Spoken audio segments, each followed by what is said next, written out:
everyone. So our first reader tonight began the MFA as the only poetry student in her cohort. And the experience of being the only one would blossom into a search for creative collaborations, literary conversations, community with others, and lasting friendships rooted in a shared appreciation for poetry, art, and literature.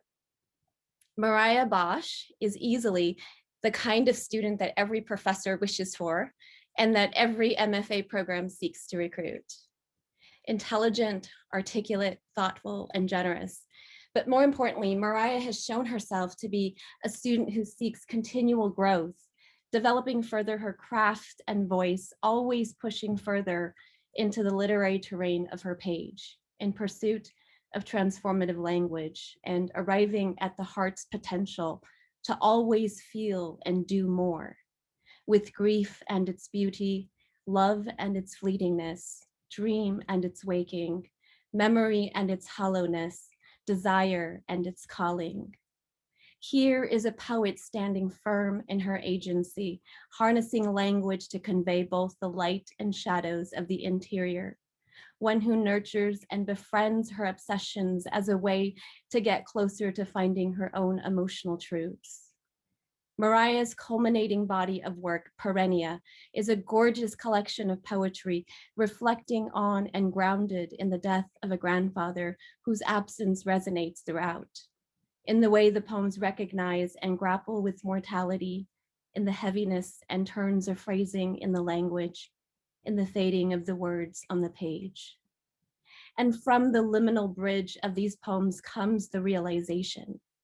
The loss and shedding of one life allows for the continuance and vitality of another, for the preservation of a voice, Mariah's voice.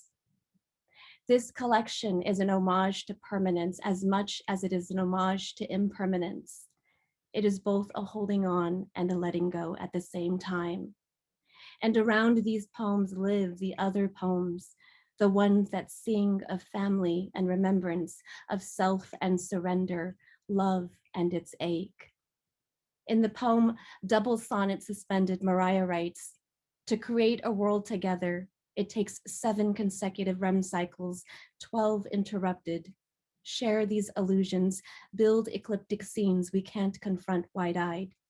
Send me your wavelengths, your desired life. If you ask what I remember, I will know you are incapable of witness." These lines are just one of many examples that depict Mariah's skillful ability as a poet attentive to the sounds and musicality of language, creating textures that sing to the ear. And beyond her work as a poet and her role as a student, Mariah has given generously to the Fresno State campus and the MFA community.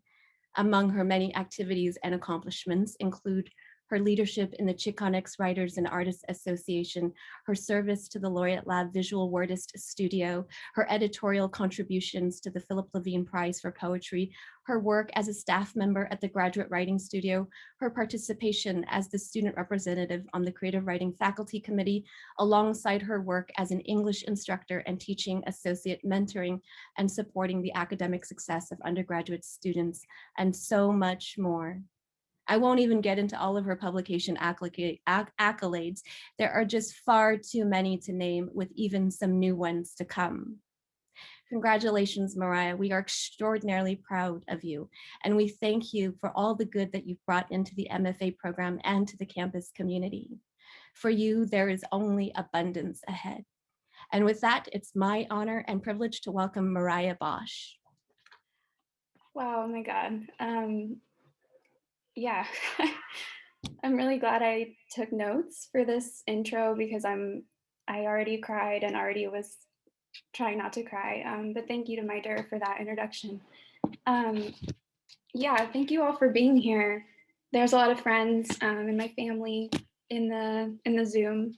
I wish we were all in a big room together so you could all see how sweaty I am. And I'd also even like to be wearing uncomfortable shoes like I wear at every reading. So I wish we could do that together, but I'm very glad we have this opportunity still to, have this culminating reading. Like I'm sure Jer also dreamed about having when we first started the program. So this book feels like part of me has become tangible. It feels like there's something of me outside of myself now, which is an incredible and horrifying feeling. But it wouldn't be possible without my family who are here tonight. My parents, Matt and Maria, and my sister, Bree, um, all of whom are poets in their own right, in the way that they move through the world and in the way that they have taught me to grant others with tenderness that they grant me. So I'm very thankful for them. And my parents gave me every book I asked for and then took me to the library for more. And for that, I'm indebted. And I thank them for just everything and for the futures that they've allowed me to have because of their own work and their own presence. This book is also in honor of my grandfather, David Bosch, who passed away my first semester of the program. That was October of 2018. He fought cancer for much of my life, and I think he would be surprised that so many poems could be written about him. And I will and can write so many more.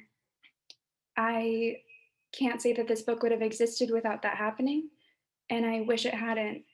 But since it did, I'm very happy to have had the support of my peers and of this writing community to be able to write it and to be able to write through all the complexities of grief and the immense difficulty of that as well. Thank you to my friends, often the first readers of my work. I send you drafts before I should send anyone drafts, and you read them all with grace and with care.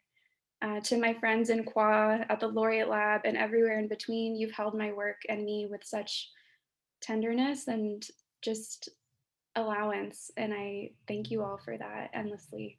Just being around a bunch of poets and artists for the last 3 years has been more for my work than I could have imagined.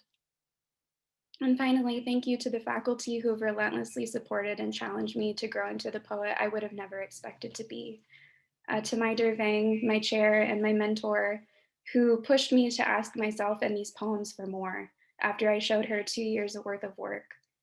She shaped this book with me into what it is today. And I think that even just through these conversations, I've gained so much as a poet and will continue to remember her advice. To Bryn Saito and Sarah Borjas, the two other powerhouse elements of my committee, both of these poets and teachers inspire me endlessly. Their work holds a mirror to my own and asks me to ask it for more every time as well. And thank you to Connie Hales, my first teacher in the MFA, and I'm very glad I'm not nervous to talk to you anymore as I was when I first started the program. I remember Connie read my work before I applied and just so coolly flipped through the packet and told me every poem that my poems reminded her of, or how her own work could be seen in mine. And it was then that I think the space at the table became clear for me. There are so many more thank yous that I'll put in the real book. Thank you to Jefferson Beavers. Thank you to Stephen Church, to the faculty for letting me sit in on all of your meetings, and just everyone. Thank you all for being here. There's 67 people in this Zoom, and that's really cool. But I want to read poems, so I'm going to start there. The collection is called Perennia, as Mai Der mentioned, which is a word I made up because this program taught me I could do that. But this is the title poem. It's called Perennia. Now, you. I position against a series. Ache, undoing, renewal, and need. From here to ocean requires two understandings, measured distance and unmeasured willingness. How I drove to water without compass, only to and away. Memories compete. True, haven't they all recurred within glances?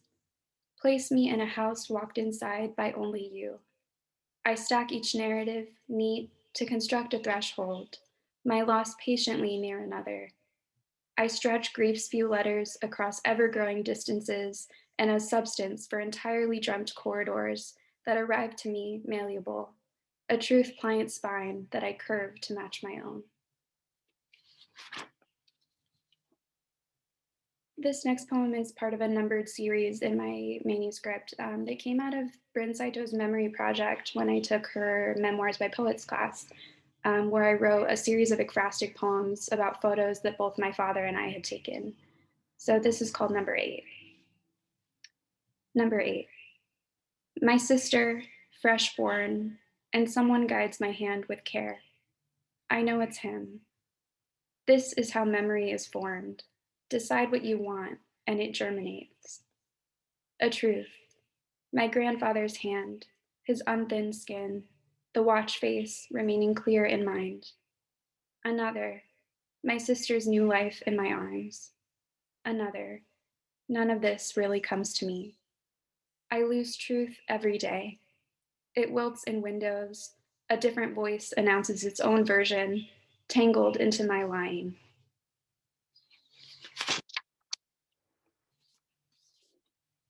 This next poem is called In Fantasy I Live Forever, and it's after a Wanda Coleman poem. What eyes do I have in the dark? Eternal of Fresno, a bricolage, a fresh honey morning after, crystals softing, lip-lined shoulders. Pitless cherries beg plum while chain link drinks from a hose. The scene changes. A curtain rises to reveal a woman at the edge of time. The set is smogged and viewed best through windshields, provided. I could live without speaking. I fashioned a twin for myself in sleep and saw my face seeing my face. How long to leave my hands in soil to sprout?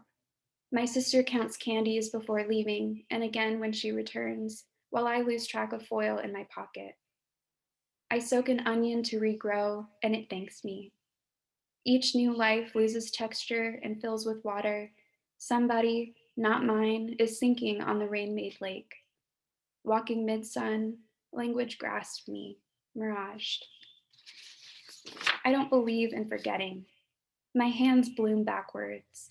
My sister softens honey when spoken to, asks her reflection to simply reverse the question. At the edge of time, some rain-made lake, a capsuled ocean unfurls. I'll stitch the sky shut at its corners. Prepare the next of forever, a pile of cherries open to pearls I spend on pockets full, by pockets full on soured wine and jasmine.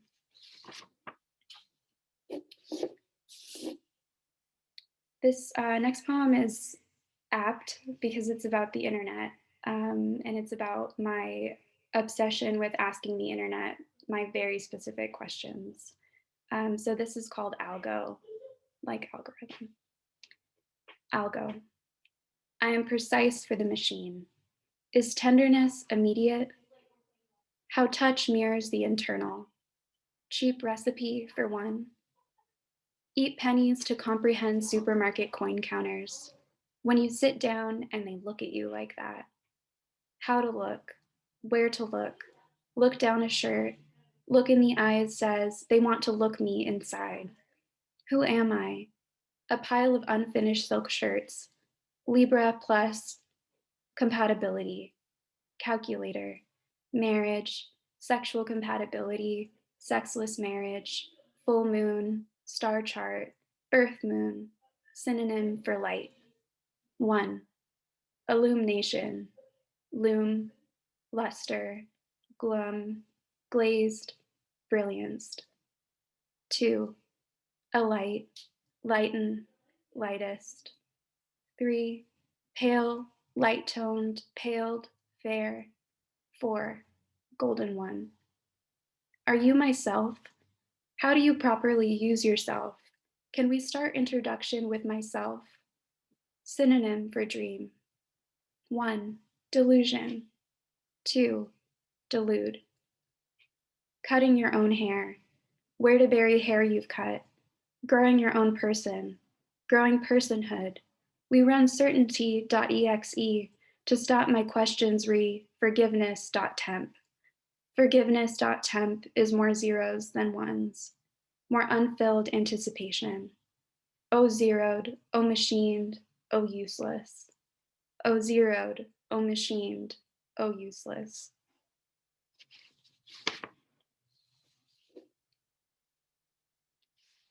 Another sequence in my manuscript are the future poems. So I've numbered future poems. This one is called Future 3. Future 3. Not made of glass, but not stone either. Not glass, stone, not either. Made, but glass made either of stone, not glass. Not made of glass, but not stone either. But not stone, glass, but not made either. Not made either.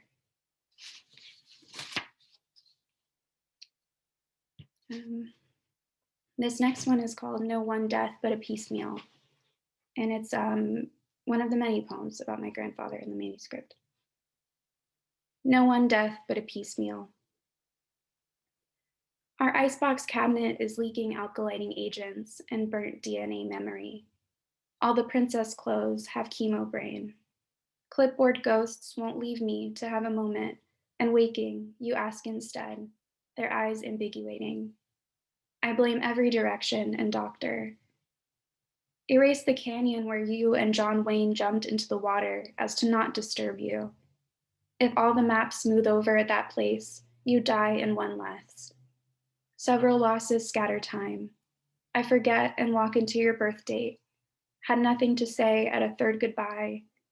I speak in another voice passing your house. You were none of the stars. No comet appeared at your instance. Each day a longer sleep. I dream you delusional, reclining, while we divide you into possessions and abandon your pickup truck, and you don't know your own fate. I became 1 year older, 2 days before you distilled into only condensation, and I can't yet explain the feeling of living someone else's future. It's a hard one to read. As a section break, I have the definition of perennia, so this is that. Perennia, of perennial, adjective, lasting for an indefinitely long time, having a life cycle lasting more than 2 years, lasting or continuing through the entire year as a stream, perpetual, everlasting, continuing, recurrent.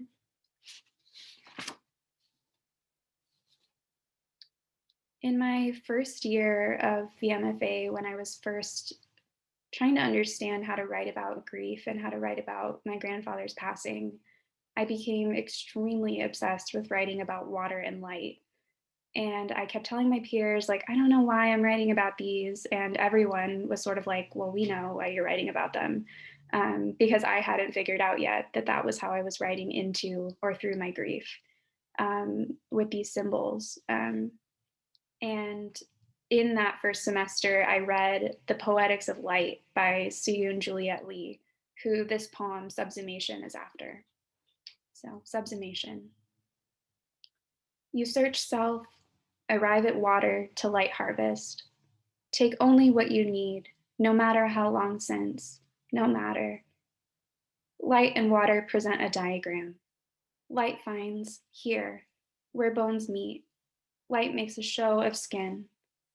Water motivates, pushing blood and salt mines through the heart. You are all different colors. Light is blue like water, soothing music blue. Water is red like the body filled with light. Cover a flashlight to palm red. The body is outlined to sip. If the body becomes a mold, you fill. A white-watered prayer. Whenever I find myself, whenever I get to water, whatever I find of self. The light you wanted waits at the edge of the ocean, on crests reached for in grief, simmering to replace. Store it for the coming lightless next time, the permanent noon or the absolute of dark. Is it there in the bulbs of my eye? It will not reverse death. It will not remove anything. It negotiates temperature with water and body, remakes the old body, but new, has to stay here. To visit means to reach a destination. A destiny plus a nation equals a destined nation. When you arrived, was it? This poem is called Number 5. It's another of the long sequence, or the numbered sequence. And this poem is actually after two photos, one that my father took of Rainy Falls in Oregon, where I've camped since I was about 8 years old every summer with my family, and another that I took over a cliff of Big Sur, and they looked identical.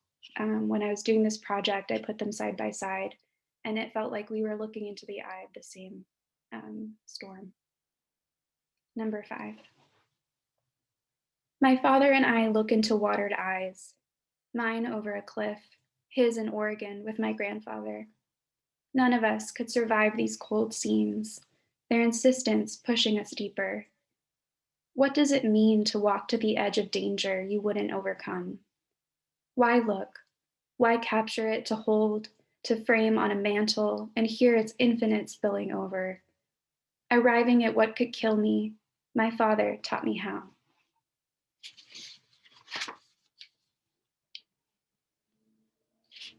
This next poem is called Calling. I apricot scan each door before you arrive, and they feel like the slow of a hand on your tongue. Turn your hand over, the color so familiar. I dream orange peels, wake covered in them before you see them, clamshelled on the floor. In the blue of my heart, I can't touch anything. Where will we go? Leaning into the floorboards, whispering wood-veined apology, you hear my truths from other rooms. Can this reel me?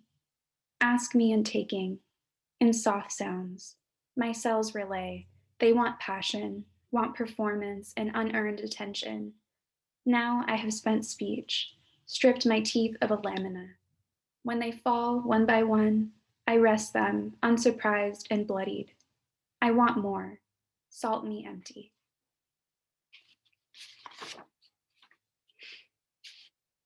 I'm almost through this stack of poems. I can't believe it. Somehow I want to read more, but I also don't want to read more. But again, thank you all for being here. I can't see all of your faces, but I will look later. At the end of my manuscript is a long series of erasure poems called Endurances.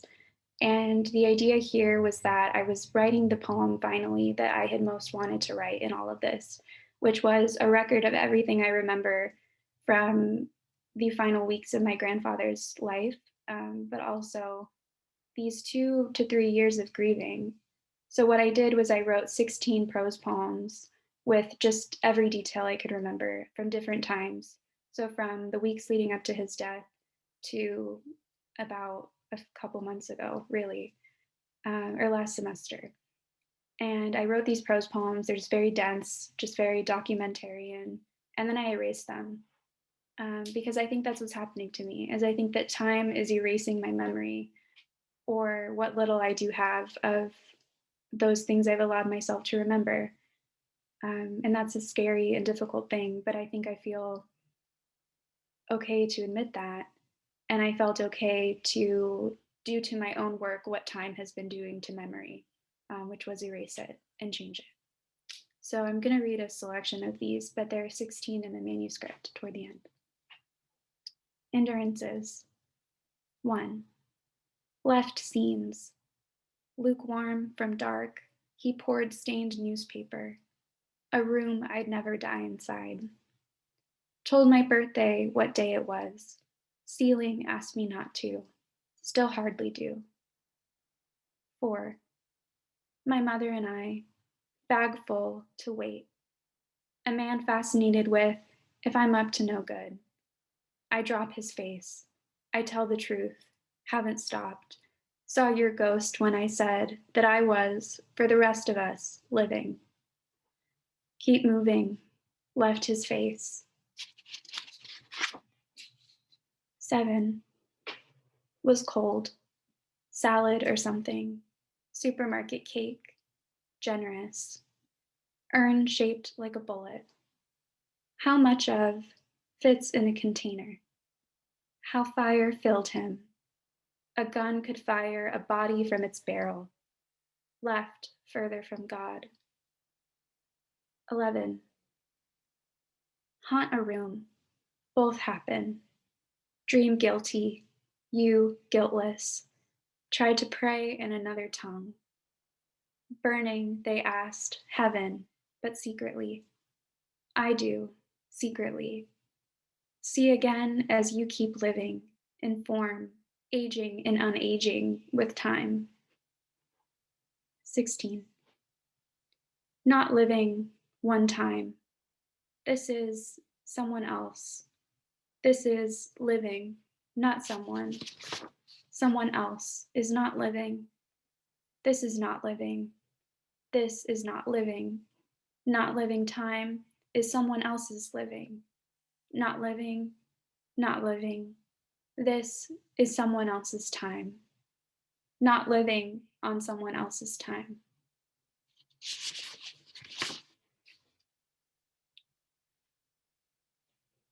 And this is my last poem. This is called American Sentences, and it actually closes the manuscript. So you've heard the beginning and the end, a little bit of the middle, but now you have to read the whole book.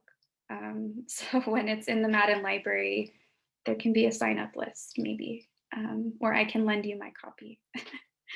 But yeah, I can't believe this. This is such a gift. So thank you all for sharing space with me and with Jer, who I'm so honored to read with tonight. I secretly have just been hoping that it would be me and you toward the end, or, but yeah, this is American Sentences. American sentences, by the way, are 17 syllable sentences. So American Sentences. My mother says, take another route because trucks broke up the roadside.